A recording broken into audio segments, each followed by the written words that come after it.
Gaurko saioa hasteko Zuberoko doinu bat.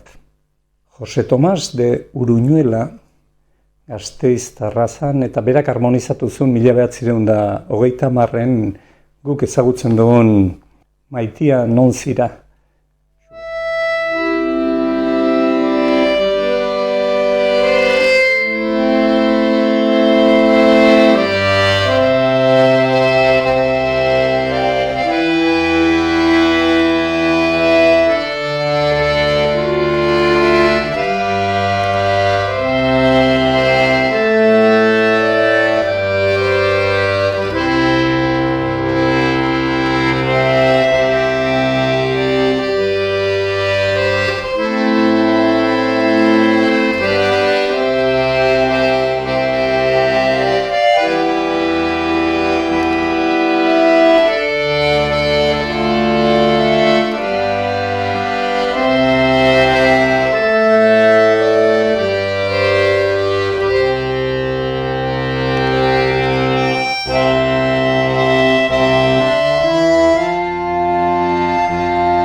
Igor, zuk egin zendun, arrakasta handia izan zuen Carmina Burana produkzioak Lafuraren uztartuta edo nola izan zen hori? Bueno, begira, hor izan zen, baziren, eta badira musikari produktore batzuk edo musika klasikako produktoreak eta ordezkariak, representante musikalak. Eta 2008an ezagutu gintuzten Bilbon. Jomenakin ari ginen Mendelsonen Elias oratorioa ederra egiten. Eta gure ganatorri zeren da, zondo da zuen korua eta itzein beharra dugu. Eta hoien bitartez, etorri zen gure Valerie Gergiev maisuarekin dugun harremana, eta bestetik bazuten proiektu bat. Aizu, gure gaude hemen Lafura dels Bause badute ideia bat, Carmina Burana bat antzestua. Eta hor sartuko zeinateke, zerbait berria zen da, antzestua. Justo gaina izan genuen Madrileko estatuko, aurrekontutatik diru sarrera bat esperoz genuena. 150.000 euro. Eta bat-batean dirua. Diru hori zertan sartuko dugu. Eta horiek etorri ziren proposamen honekin, baina zuek ere produkzioan sartu beharko zarete, zuek ere hor diru bizkoa jarri. Eta diru horretatik zation bat hortan jarri genuen, beste zati bat 2010 urtean Ameriketara joateko Valerie Gergiefekin Carnegie Hallera. Orduan horiek izan ziren bi apostu eta biak ondo atera zitzaizkigunak, honek ospe handia eman zigun eta urte askoren ondoren honek hau izan zen Iruñeko Orfilaren lehenengo jauzi handia, ez? Carmina Buranarena? Carmina Buranarena alde batetik, bai izatik Espainia osotik, Frantziare joan ginen, eta gero Lafura dels Bausen eskutik bazoaz, oso ezagunak direnak, gainera garai hartan ari ziren opera asko egiten beraiek. Baina opera non nahi, Europa osotik, Orduan bazuten espektakulo hau, eta espektakulo hau zen eraztun bat, eraztun handi bat, eta eraztun hori oial batekin, eta O Fortuna, Carmina Burana, O Fortuna, O Zoria, Osoria, orduan hasten zen hor ofortuna, pirriska, la ruleta de la fortuna, ez? Eta horren irudia zen, ez? Horren metafora. Eta horren barruan, orkesta bat zegoen, eta horren inguruan abesbatza, eta gero mugimenduak, eta, bueno, ura eta sua eta oso mediterranea, oso lapura, fureroa esaten da bezala. Eta hori izan ginen proiektu hortan 5 urtez. 5 urtez, eta, bueno, 5 urtetarako hitzarmena egin genuen, eta oso interesgarria izan zen, baina baita ere oso nekaturik bukatu genuen.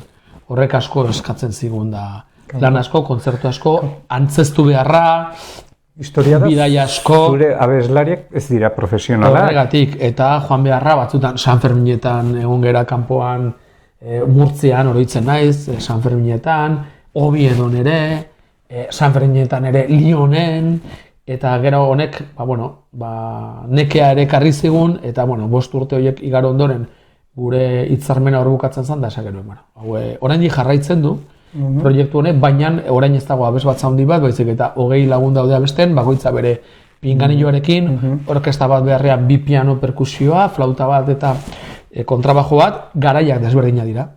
Presupuestoa. Hor, lehena krisialdi ekonomiko bat horri izan, eta gero COVID-a, eta horrek eragina handia sortu du gure gremioan, ez ditugu publikoa guztiak ez ditugu berreskuratu, batez ere adinekoak.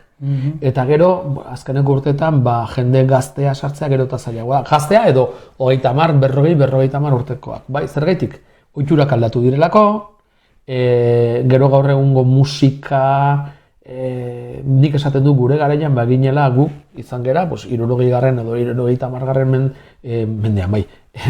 Hamarkadan jaioa garenok, uztartu izan dugu, bai, tradizioa, ez? Gure euskal musika, gero musika korala, musika klasikoa, eta musika eta rock and rolla, ez? Zuk plazetan jo duzu organoa, ez? Bai. Eta nik txistua, abesbatza bat, eta gero Sakanako tabernetara joaten ginen, hemengo taldeak eta entzutera rock eta heavy eta... Bai. Hola ibiltzen ginen, orain berriz oso zaila da, koruak ez dira abesten ez da entzuten. Aipatu dudan bezala, kalean den bezala, mezak, elizak utzi daude, etxetan ez da abesten, Aiton Amonek ez diete, orduan ez da zerbait naturala. Bazkalondorenekoa asko nabaritzen da. Eta horrek, azkenean abesbatza bat zer da? Abesbatza bat da, Beethovenen 9. sinfonia bestea, eta abesbatza bat da... Egunerokoa bestea. Abesbatza bat da, taberna batean 3 lagun elkarrekin egotea. Modu desberdin batean, baina abesbatza bat da. Elizan, katekesian ibiltzen ginena moduan 100 lagun abesten Miguel Ángel Sagasaterekin, gero ikastolan ibiltzen ginen, ikastolan, oroitzen ez, 87an Bartzelonako metroan, sarri, abesten, orduan, naturala zen, eta gero horrek, bideratzen zaitu, nahi gabe handik urte batzutara zure publikoa izatera. Zerbait naturala da, abesbatza bat entzutea. Hori gaur egun ez da naturala. Orduan, ze gertatzen ari zaigu, publiko berria izatea gostatzen ari zaigula. Edo, 20, 30, 40 euro ordaintzeko prest dagoen publiko gero eta gutxiago dago, guk egiten dugun musika honengatik, baina bai zetan gana, edo horrelako musika... entzuteagatik, 50, 60 edo 80 euro prest daudenak.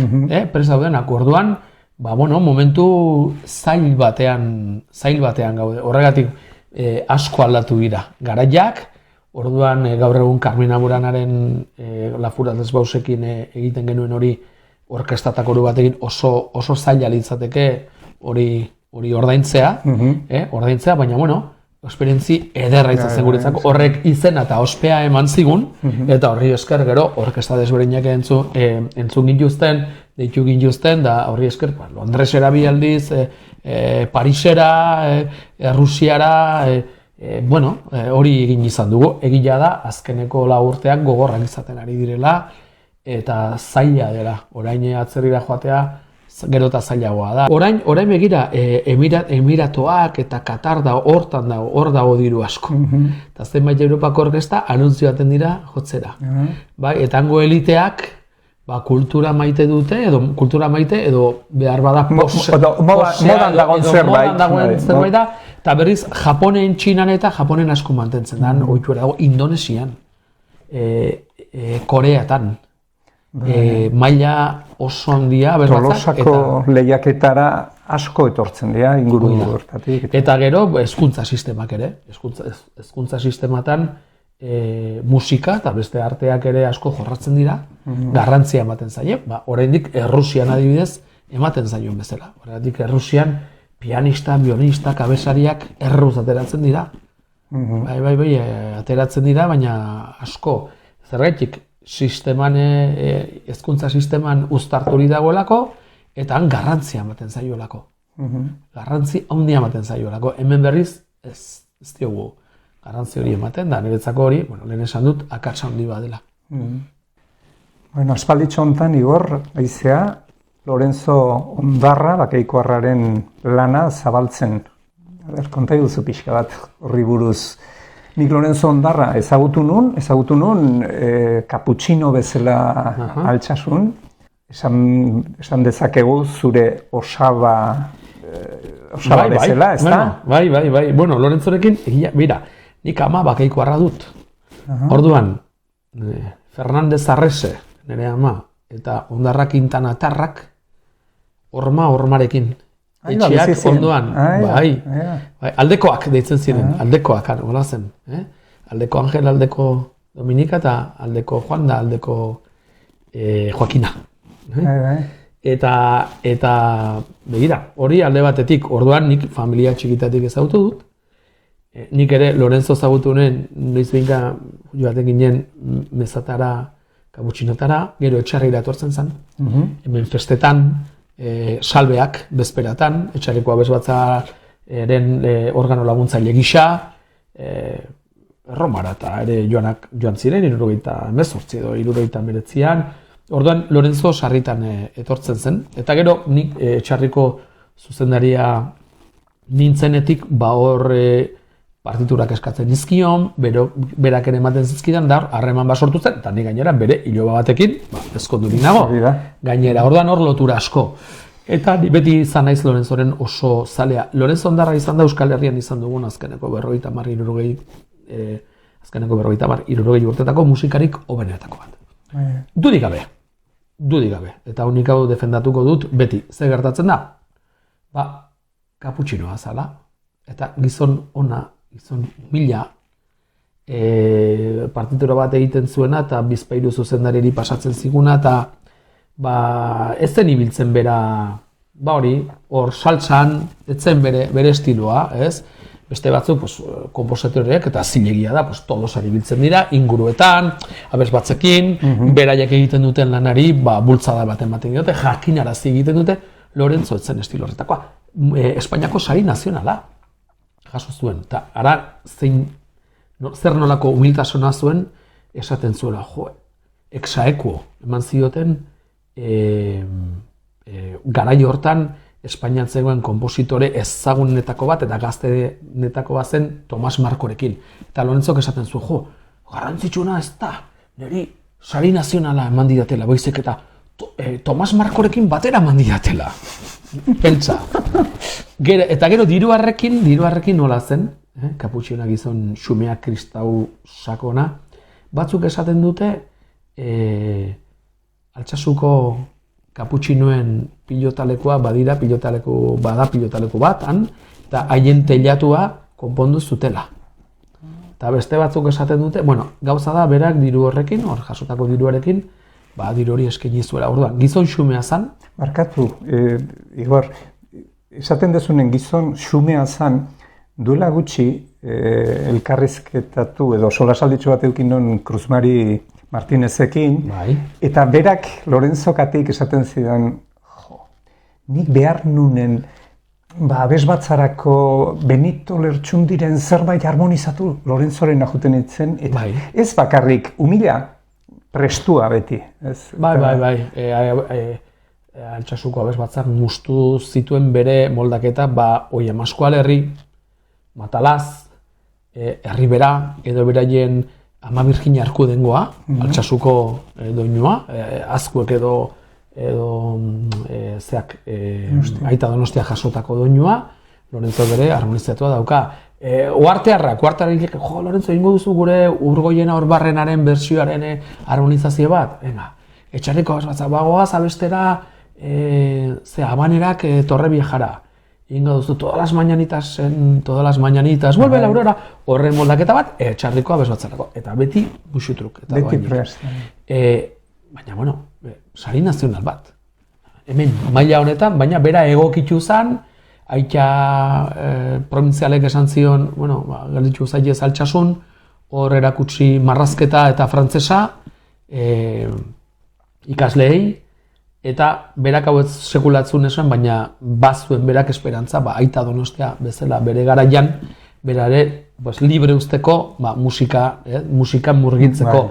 Eta horrek, nik horrek bi urtez ez zuen konposatu ezer, deus ere, berak hori ez zidan esan, baina nik ikusi dut bere obra eta bere katalogoan. Eta 1973 urtean, Jose Luis Ansorena, kaputxinoak ere, Andra Maria Bezbatza eta musikaste euskal kompositoren astea eta Eresbil artxiboaren sortzailea izan dagoa, Jose Luis Ansorena oso gizon garrantzitsua da euskal musikan azkeneko 50 urtetan. Bueno, harrek zirikatu egiten zion. Venga, Lorenzo, atoz, edo egintzazu obra hau. Eta berari esker, konposatzen hasi izan, eta bereziki musika korala eta txisturako musika. Ansola Anaiak, txisturari gipuzkoarrak, famondikoak, hoiendako ere, konposatu zuen. Eta horren beste. Orduan, maila handiko konpositorea. Nire ustez, Aita Donostia batekin, Tomas Garbizu, Guridi batekin, Sorozal batekin. Maila hortan, Maila, bai. Nire ustez, dudik gabe. Inor baino gehiago zu jakingo dezu zer dizu, aizea hor lan hortan. Nik ala esaten dut. Nik dakidanarekin, bera da obrenetakoa euskal musika moldatzen. Berak sakonki ezagutzen zuen euskal doinuak ezagutzen zituen, Aita Jorge de Riezu kaputxinoak Aita Donostiaren bilduma argitaratu zuenean, 60. mendeko 60. hamarkadan laguntzaile bezala Lorenzo egon zen. Eta Lorenzo egon egana, aizu Lorenzo, eta hau uste duzu. Hola. Jose Luis Ansorenak Aita Donostiari buruzko liburu ladreilu gozo dauka, eta horko kapitulo pare bat, atal pare bat, Lorenzo ondarrak eginikoa dira. Ordan berak sakongi ezagutzen zituen bai Aita Donostiaren obra, bai euskal doinuak, euskal folklorea. Gero Alemanian ikasitakoa. Baina Ligeti, Penderecki, Stockhausen garai hartako musika, baina abanguardia zirenak.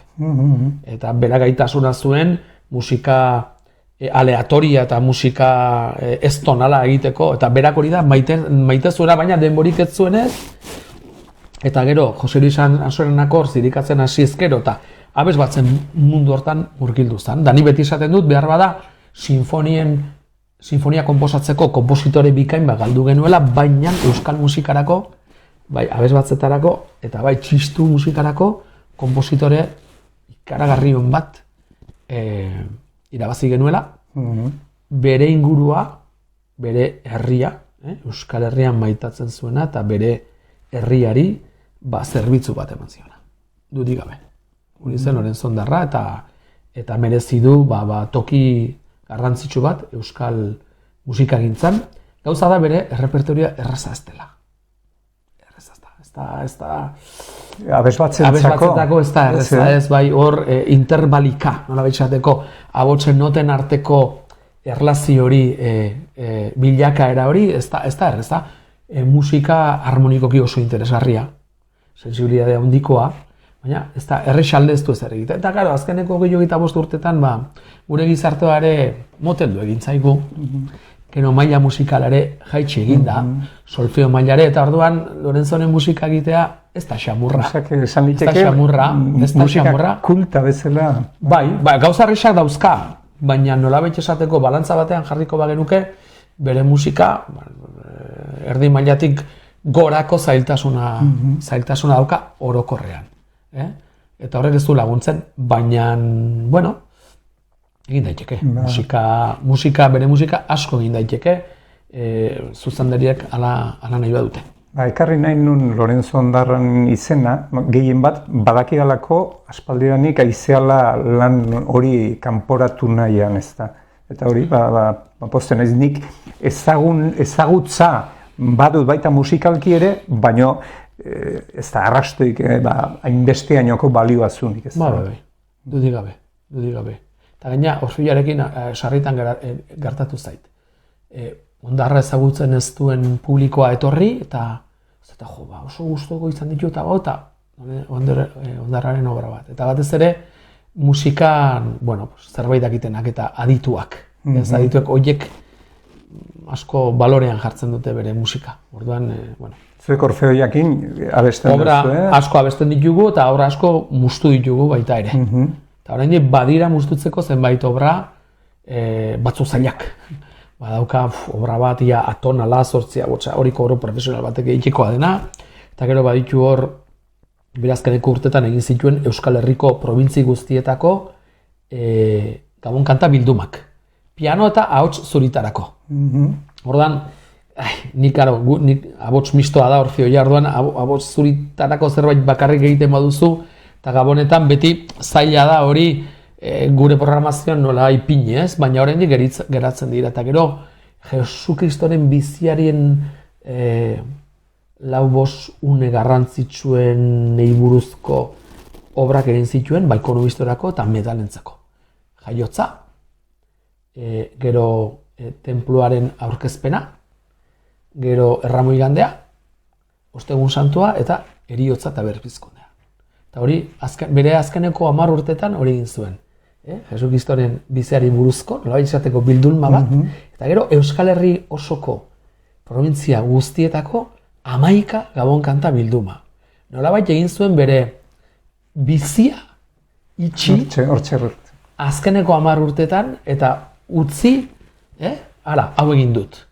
Eta hemen dago, ni zer naizen persona bezala, ez? Eta nire kristautasunaren eredu bat, eta hemen dago nire euskaldun izatearen beste bat, eta hau utzi dut gerorako. Beste obra gehiago, baina hori, eta ni hortazo hartu naiz hil ondoren, zer egin duen azkeneko urtetan. Eta bera gutxi hitz egiten zuen, baina bera nola espresatzen zen musikaren bitartez. Eta musika esaten dut. Izugarri ederra, ez erraza, sensibilidade handikoa, maila handikoa. Baina handiko da, eta hor, nik beti maite izan dut, eta gainera berak ere kopiak eman zizkidan, 2009 urtean, bere gor hemen duzu, nire artxiboa guztiak ez, baina nik bildulma porik bat, oparitu zidan, da nahi duzuna egin dezazun. Horrela, berak horrela izan, nahi duzuna egin dezazun. Bazekien nik bere musikaren oso zalean nintzela, ez, baina berak ez zidan esan, igorri, hemen duzu. Eta hor, esateko modu fina, ezer esan gabe asko esan da, hori zen Lorenzo. Ondarrai buruz hitzein deunen, komentau dezu behin baino gehotan, Azko eta Donostia, hor 1912an izan zen Gipuzko Bizkaia Arabako Diputazion lehiaketa antzeko bat edo, lako zerbait izan ez, eta biak gelditu ziren hor bi lehenengo. Ze aportau du Euskal doinutegiari Aita Donostiak eta Azkoek? Asko. Baina asko, pila bat. Kontuan hartu behar dugu horrek lehena. Ekarri zuela galtzen ari ziren edo urte gutxitan galduko ziren doinuak behintzat erregistratzea. Ez? Magnetofoirik ez zegoen, transkribatu eta batzutan hor akatsak egon daitezke. Gero, noski, garai hartan herri horietan abestuko ziren, edo batek abestuko zuen, da hori gehiena gero ahoz-aho galdu egin dira, ere, 20. mendean bilakaera... Eta deformatzen jungo zen, deformatzen, baina bilakaera... lehena hori bilakaera natural bat, ez? Melodia bat doinu batek 1000 urtez irautea hori bakarrik Gregorianoak egin du. Edo eskuizkribu batean, Grazien denborako epitafio de 6 kilos edo olako melodia batzuk, baina eskuizkribu batean zeudelako, baina espaleude horiek idatziak elukete jarraituko Hau transmisioan 6-8 belaunaldi baino gehiago. Hori normala da eta galduko ziren.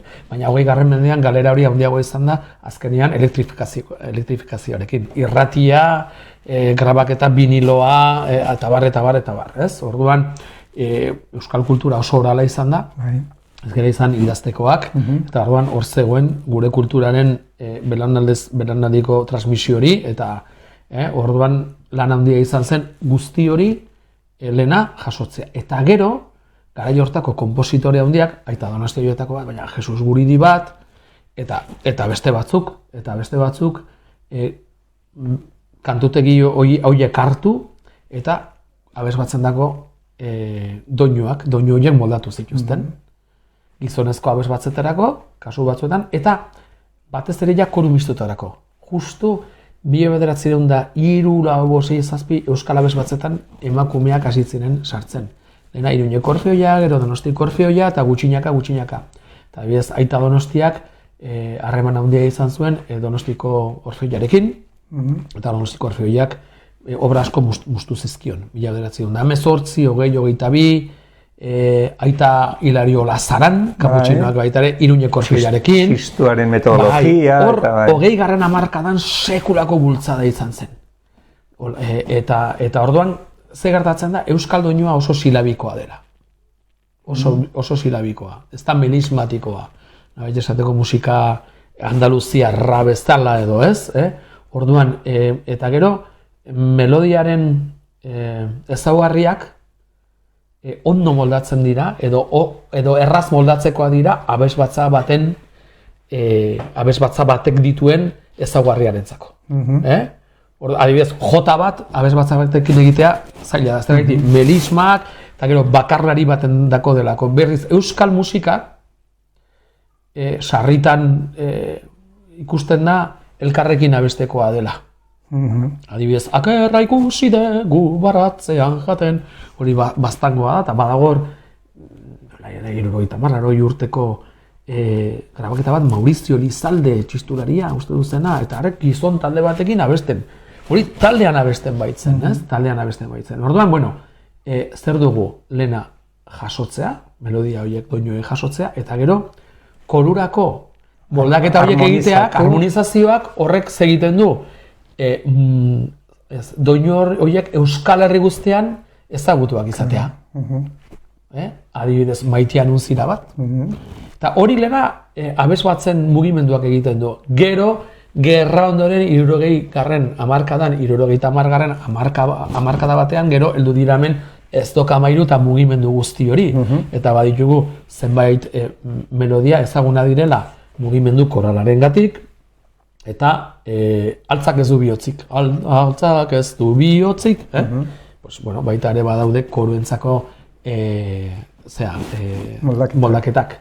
Batzutan ere, koruek zeiten dute, edo koruen mugimenduak melodiaztu hartzen, da testua, hitzak hartzen ditu. Adibidez, Tomas Garbizuk badu altzak ez du bihotzik hitzak hartuta, berak sortutako doinua. Altzak ez du bihotzik, gaina txalapartak bihotzik, ez gaztan berak ez urrik, hori Berterretxeko kantua.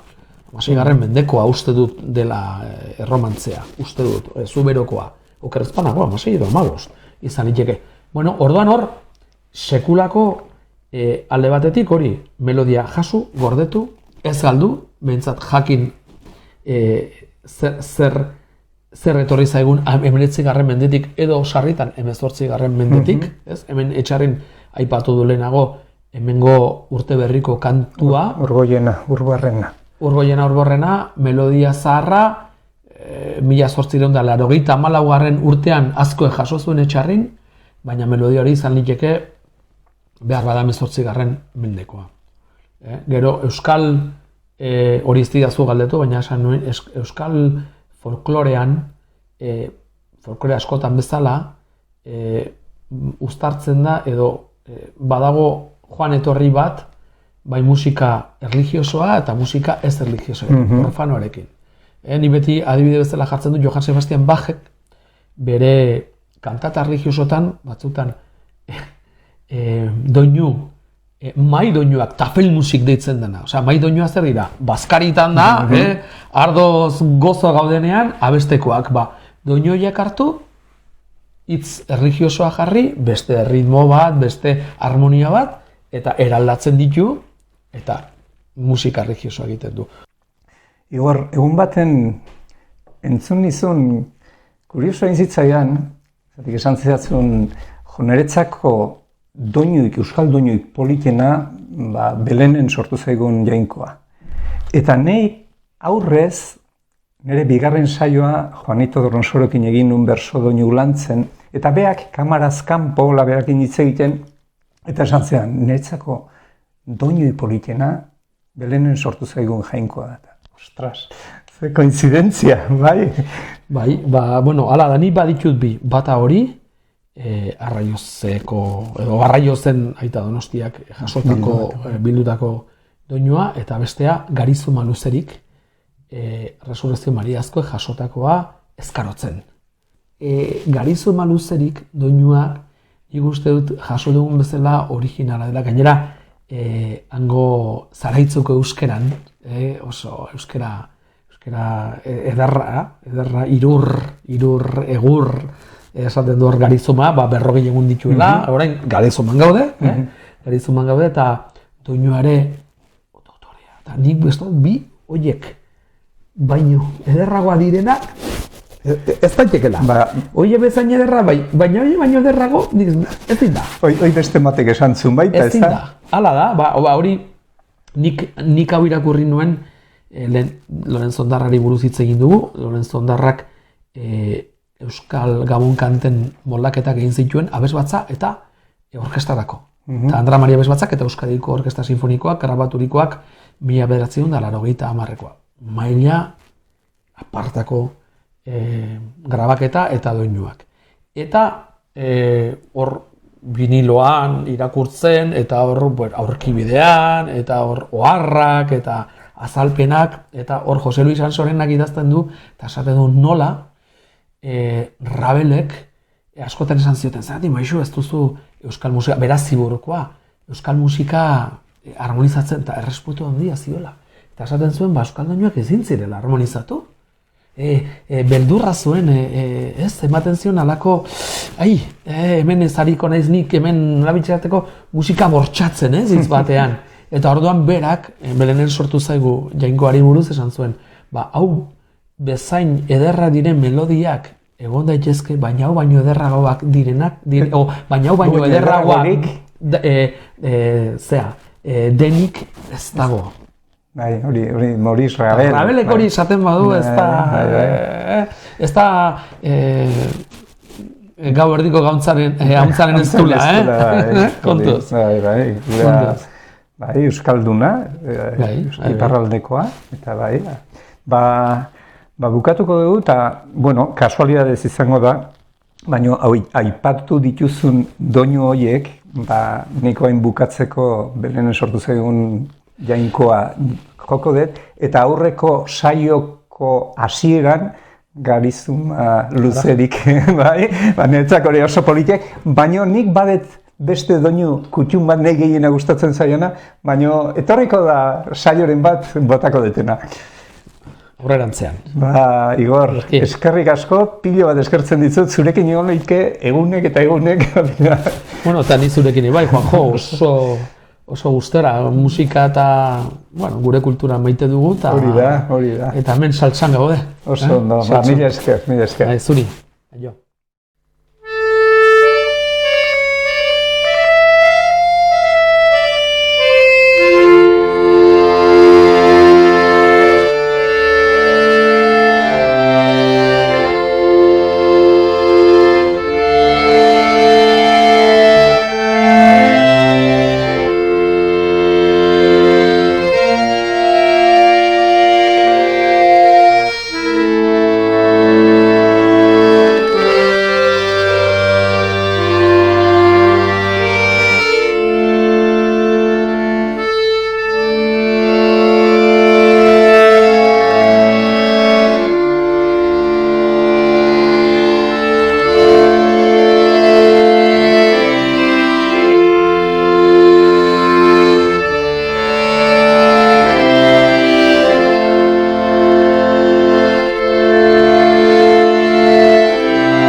Bueno, gaurko bigarren saio honekin bukatutzat emango dugu abesbatzai buruz egindako saio hauek.